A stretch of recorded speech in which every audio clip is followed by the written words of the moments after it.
Hello again. Right, this here's basically the second one that I've done of these. Hopefully the first one was handy. And just going to pause it here for a second just to explain a few things. Right, well, I was planning on getting a few shiny graphics, the likes of an introduction done, but I haven't gotten around to doing that. Been way too busy at work. And then also a few wee graphics to highlight things. So I'm stuck with right now still doing a talk over with the replay. I'm just going to pause it every now and again whenever I have to explain anything.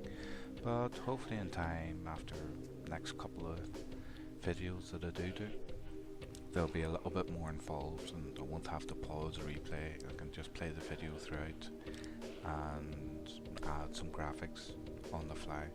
Gotten all the programs sorted out, just haven't gotten the time to set everything up as yet. So, starting off proper, this here replay will actually just go through active scouting, the likes of scouting on the move, falling back, when to keep to the tree, and you know, a few wee hints and tips. It's a pretty short one, so that's the reason why I can talk quite a lot here over now, but hopefully it'll be of use to DRUK again. So with the usual stuff, you hit the tab button, you look down through.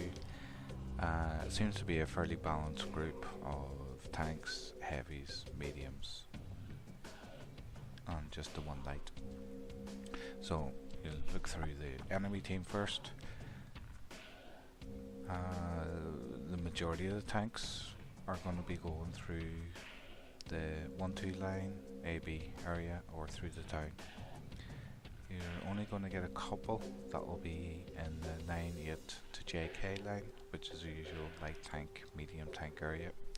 So definitely push forward and keep that spotted out, whereas our team has plenty of mediums and lights compared to the enemy team. So we'll be pushing around with that. I'll just keep up ahead in front of all the medium lights and just pull back, go ahead, you know, just do active spotting and such with that. We've also got a lot of tank destroyers on our side compared to the other side. I think it's 4 versus 5. Yep, 4 versus 5. There's more heavies on the enemy team. So the city is going to have difficulty. But we do have 2 arties. So being a good aggressive scout will be of use here. So I'll start the video now. Well, not much really to talk. Suppose I should have done it through the countdown. As I said, guys, I'm still learning how to edit the videos and get that sorted out. It just will take time. Now, as you can see, we have all the medium tanks down here. Initially I start pushing up, going towards the top of the hill. I look and see 2 mediums are going to go up that hill. The RD are getting in the road, the T-54 as well. So I think around about now I go, no, I'm not of use there. The Z-50, I don't know where he's going just yet. Oh no, he's not going up. So he'll be falling down towards, he'll probably end up taking the F7 area. So with that, I just push forward and through and try and light up. Now, I do notice now, looking back at this, I pushed too early. Friendly teams, the friendly mediums, weren't ready. Oh, I actually turned back because I realised that. Now, I should have pulled back and waited even sooner, but now I was able to get that 1390 spotted. I tried to stop to take a shot, but it doesn't happen. He's dead before I even get a chance. So, push forward and keep moving. Now, I can't remember whether my WZ has 6th sense. Don't think he does. So, I shouldn't have really stopped there to take the shots. I should have just kept moving and doing the role of an aggressive active scout. I'm just waiting, going through, hit the building there. Until a few more get ready. Now I know the 3 mediums are there in good position. The 50, he can help out and the S is coming back. So I start to go around the corner. Well, once I put a little bit of space and distance in between there, further you are, the harder it is to hit. You're a smaller target and it's harder to lead your target. So even adding an extra 20% distance will improve it. I still get hit there from the T-54, but I fall right back since I've been spotted. And it lured the T-54. It's about now the T-54 realizes it was a bad idea, and he tries to get into the city to get the cover, but there's too many things around him. So the T-54 goes teary. So I head back up.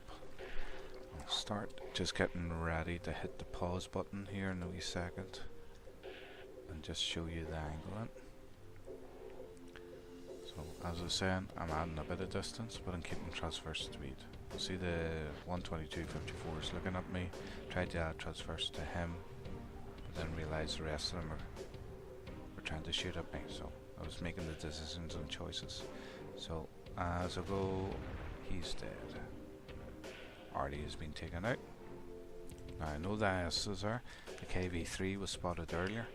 He's within there. We'll get the KV-3 back. So this will be the time that I'll be stopping. Here we go. Now as you can see, I have added a good bit of distance. KV-3 turret could possibly still get at me, but the whole reason why I've added the distance and didn't get too close is I'm wide open to that angle. There's definitely going to be enemy tanks around there. You don't want to get in nice and close. Your speed will drop down. Okay, you won't get hit from the KV-3 being closer. You can really mess with the heavy because his turret just can't turn around fast enough, but you're worrying about getting hit from the other side, so you need to keep the speed up. Keep the transverse angle in, as I keep always talking about it, as Maverick pointed out. So I'll continue this on now. I'll put this back on so you can see where I am, what I shoot at. There we go. I'll start going around the KV-3, but I keep the distance so my speed is high.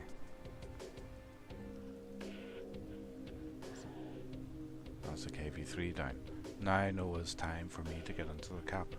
So go into the classic place on this map where you sit. And that's me just there. Now you notice the other team is done. All up there is gone. We have no friendlies there, but we've been able to push through the basically 90 JK line, which has allowed us to continue on. Now weirdly we have the IS there, somehow he came up behind us, but we do have a WT off Panzer and an SU-132-44. Great backup, great backup.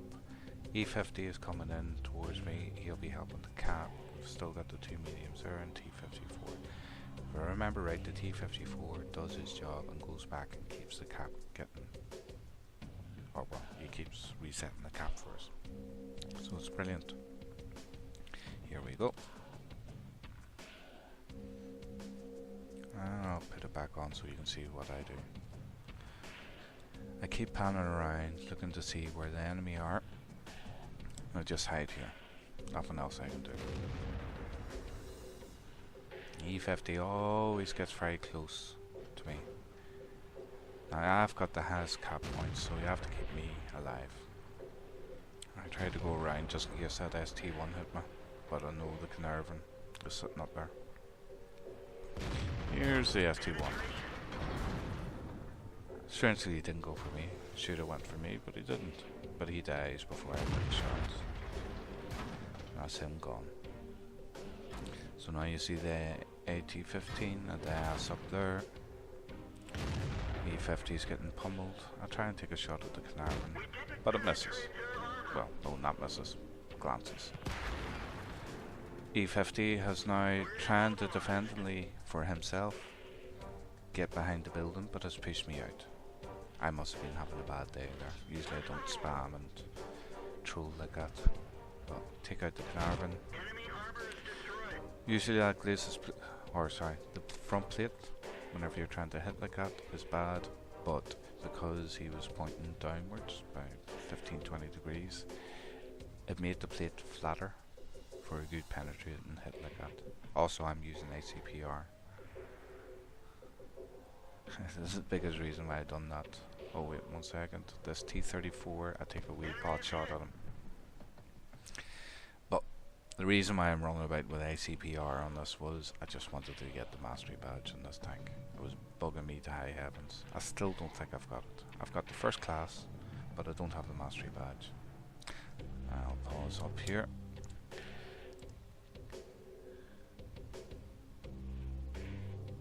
This is... there we go. Right. As you can see, that T-34 has come down. Usually you get people who really hunker in behind that building, you know, to help to make sure that they don't get shot. A lot of times I'll fall back. One of the reasons for doing that is he's slower than me, I'm faster. I can keep the tank Rex basically in a position where he can't fire at me. On top of that, proximity. He's 44 meters there, so I'll need the 50 meters, but probably won't get it. You can still see me line of sight anyway, you know, that's besides the point, but I kind of do that automatically just to make sure proximity spotting doesn't happen. I've still got good cover from where that AT-15 is. I need to fall back a little bit more so that the AT-15 doesn't hit me. So for now, what I'm going to do is just put it onto the floating camera so you can see whenever this AT-15 takes shots. There you go. See, very difficult from where the AT-15 is. And I just get back in again to the cover. This forces the AT-15 to come down. As you notice, the T-54 has done its job, keeping the cap being reset. Hopefully in time, whenever I do get the whole graphics thing sorted out with the new software, I'll be able to quickly just mark these things onto the minimap so you can see, and I won't be talking as much. Need to talk, like, but I'm just used to that.